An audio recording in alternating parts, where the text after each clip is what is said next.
Pemirsa, 5 organisasi profesi medis dan oleh 5 organisasi profesi tenaga akan berunjuk masa pengunjuk rasa dari 5 RUU Kesehatan Omnibus Law. Dokter, perawat, bidan, apoteker, dan mahasiswa menolak pembahasan RUU Kesehatan.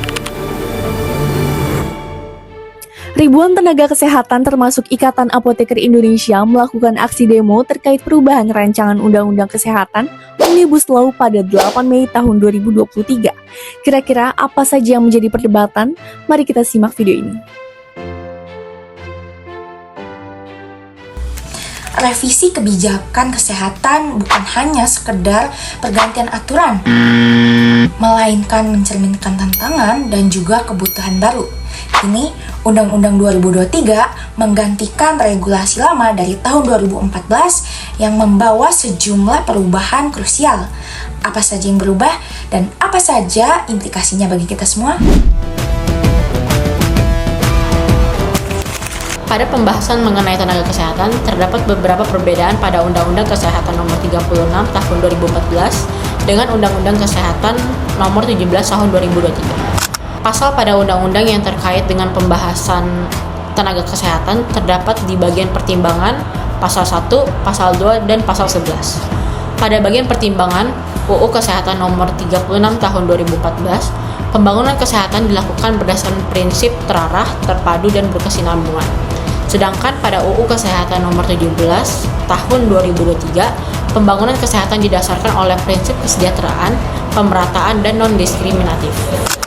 Kemudian pada pasal 1, di mana pada UU Kesehatan Nomor 36 Tahun 2014, seluruh individu yang berupaya dengan kesehatan masyarakat disebut sebagai tenaga kesehatan.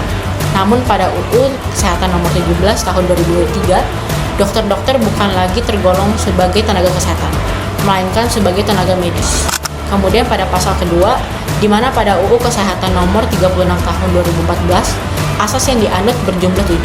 Namun pada UU Kesehatan Nomor 17 Tahun 2023 terdapat 3 asas yang ditambahkan sehingga hingga saat ini terdapat 10 asas yang menjadi pedoman dalam upaya kesehatan masyarakat.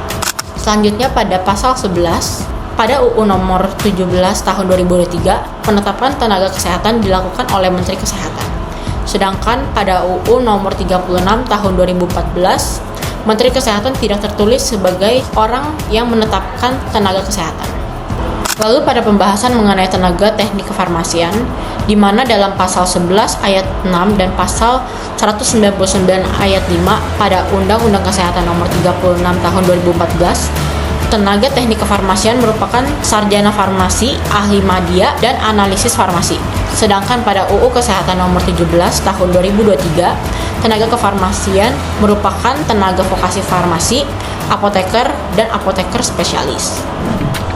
Kemudian perbedaan yang selanjutnya yaitu mengenai tenaga vokasi, di mana pada Undang-Undang Kesehatan Nomor 36 Tahun 2014 mengenai surat tanda registrasi atau STR disebutkan bahwa seorang lulusan sarjana kesehatan tidak diwajibkan untuk memiliki STR atau tidak diwajibkan untuk mengambil pendidikan profesi untuk mendapatkan STR. Namun pada Undang-Undang Kesehatan Nomor 17 Tahun 2023 pada pasal 212 ayat 2 disebutkan bahwa seorang lulusan sarjana kesehatan wajib memiliki STR atau dengan kata lain STR hanya untuk lulusan profesi, sedangkan lulusan sarjana murni diarahkan ke pendidikan vokasi atau profesi untuk bisa melakukan praktik.